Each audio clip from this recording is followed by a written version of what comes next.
Welcome back to the 9th Gym program, everyone, and today we're doing another BDSP guide, competitive guide for Brilliant Diamond and Shining Pearl VGC, which is doubles, which is Battle Festival doubles on Showdown, if you intend on playing some. Anyway, this Pokemon's crazy, Garchomp.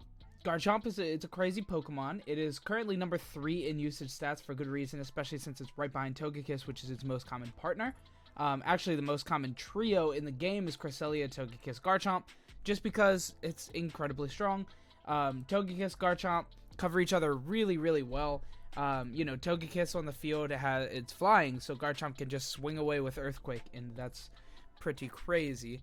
Togekiss is an incredibly strong Pokemon too, by the way. I already did a video on that, so if you want to see how that's played, go watch that video. And same with Cresselia, actually. The two guides I already did were those Pokemon. Now it's Garchomp. So why is Garchomp so good? Well, first off, its base stats are pretty crazy. 108 HP mixed with 95 defense and 85 special defense makes it fairly bulky naturally. Of course, you do have that 4 times weakness to ice, which is something you really, really want to avoid. There's the stats. So yeah, you really want to avoid an ice-type Pokemon because 4 times it's going to kill you. Like, you're going to be dying. You could use Focus Sash or Yache Berry to mitigate this a little bit, but the offensive items, in my opinion, I just like a little bit more. Things like Life Orb and Lum Berry have been a little bit more powerful, but as you see here, Focus Sash is good. Choice Band, choice items could be good. Yache Berry to defend from the ice attacks. All of those are good. It has Rough Skin and Sand Veil, which are both like solid abilities. But Rough Skin is what we're going to be going for on, any non-sand team. But if you go for like a Tyranitar, kind of team, as you can see here, it is a teammate about 35% of the time, according to, Picolytics. They're 35% of the time, Tyranitar. Kind of in the way here, but whatever. And, so that's kind of Garchomp, right? Dragon ground typing. It's very offensive. It has 130 attack and 102 speed. So we really lean into those stats when making Garchomp because we'll make it a very, offensive Pokemon. When it's not in front of an Ice-type attack, it's going to be pretty naturally bulky.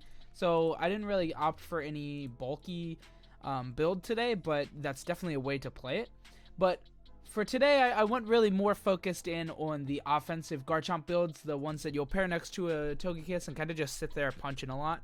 And then I also have a Sword Stand setup one that has Lum Berry, so that if you do get burned during your Sword Stand setup turn, it goes away and then you just murk everything, right? That's kind of what we do. We just destroy everything with Garchomp. So that's really the overview and stuff. Let's go ahead and look at these 2 spreads that I have, and they're both very basic. They're Y spreads, just 252, 252, 4 spreads, because when we're going for an offensive Garchomp, that's really what we want to lean into. There's not really any need to go into bulk Pokemon or into bulk, because you'll have a fairly defensive core on the back end of the team where you can switch out, bring Garchomp out, bring in like an Arcanine or like your own Tyranitar or something bulky. Tyranitar's not like incredibly bulky, but you'll likely have some bulky backbone, maybe a Rotom Wash on the team, something that can absorb some good hits. Arcanine or Rotom Wash can just switch into an ice attack pretty safely most of the time, so pretty good. Anyway, Garchomp builds. The first one is going to be a Life Orb Rough Skin build. It's going to be very, very basic. Life Orb just gives us an additional 3 times, imagine that, 1.3 times damage. And then you take a little bit of HP after the hit. So, a little more Glass Cannon, you're going to take a little bit of damage. But then if they're going to attack, they're going to take some Rough Skin damage as well. On top of that, on top of Stab, on top of potentially Swords Dancing. So, you're doing a lot of damage with this build. That's kind of what this build is intending on. It's doing a lot of damage. Life Orb, Rough Skin is going to be adding up a little bit. And then we have Earthquake, Dragon Claw, Rock Slide, and Protect. Earthquake and Dragon Claw, of course, are dual stab. Are our dual stab attacks. Both are really powerful, 85 or 80 power here and 100, but both players Pokemon, so it's very strong. And if they're in dig, you kill them. Rock Slide is also an insanely good move. Fairly fast Pokemon, like a fast Rock Slide is incredibly strong. 30% chance to flinch both opponent Pokemon, so that's insane, or 30% each, on each landing. But yeah, you're going to be getting a bunch of flinches with this Pokemon. It's really, really good, and it's like fairly fast. It's a pretty middling speed in a very fast format, but we're not in an incredibly fast Pokemon format. You know, there's not a lot of, there's no restricteds, which really, you know, makes the format a lot faster. So it's pretty good. Into the stats, like I said, it's going to be a pretty basic Y spread. We're leaning into our speed and attack, so 252 into attack and 252 into speed. And then I went Jolly Nature, opted to go Jolly instead of Adamant. We're going more for the speed. You want to be winning all the speed ties with Garchomp because, you know, almost every Garchomp is going to be max speed. So you want to be as fast as possible. That includes the Jolly Nature.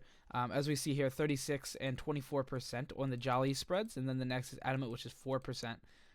So definitely, you know, the majority of people are using max speed, Jolly 252. So we have to kind of add that. We kind of have to do it too, just to match it, so we don't lose every speed tie in the world, or so that we can even, you know, test it to a speed tie and make it so you don't just lose. You get a 50% speed tie. So yeah, that's the first build for Garchomp. It's very basic, pretty straightforward.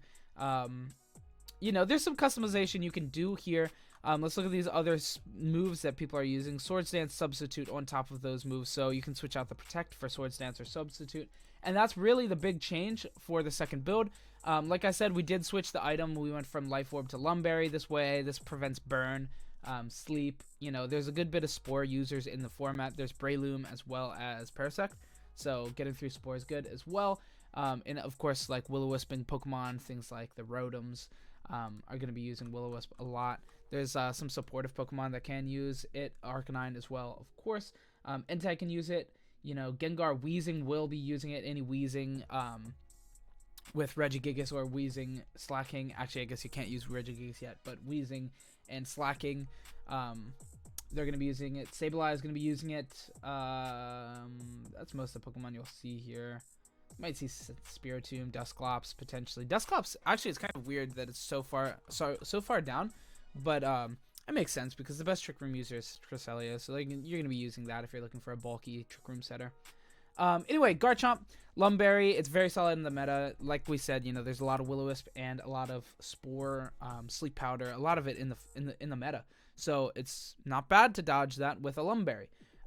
Especially since we're going to be taking one turn a lot of the time to set up a Swords Dance. They're going to be setting up Will-O-Wisp in time. We're going to Swords Dance and then next turn be able to Earthquake that Arcanine out of here. Get it out of here.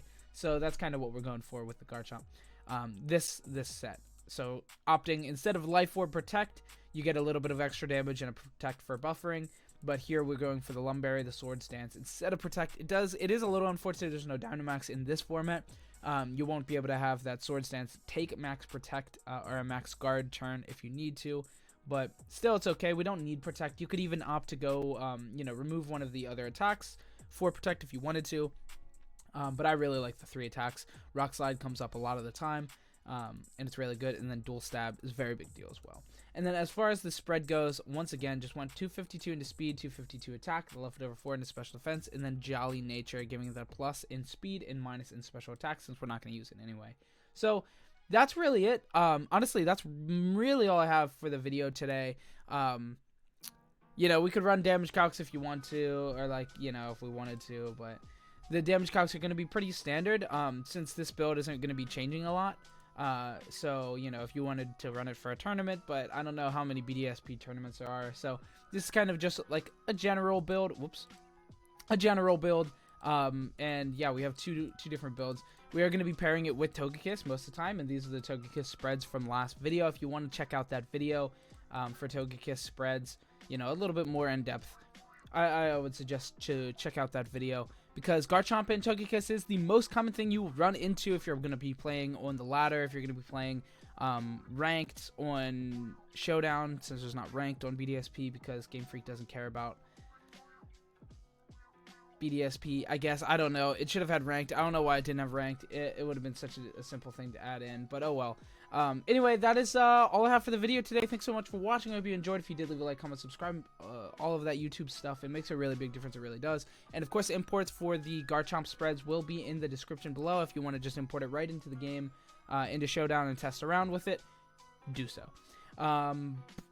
Bye. Have a good week. Goodbye.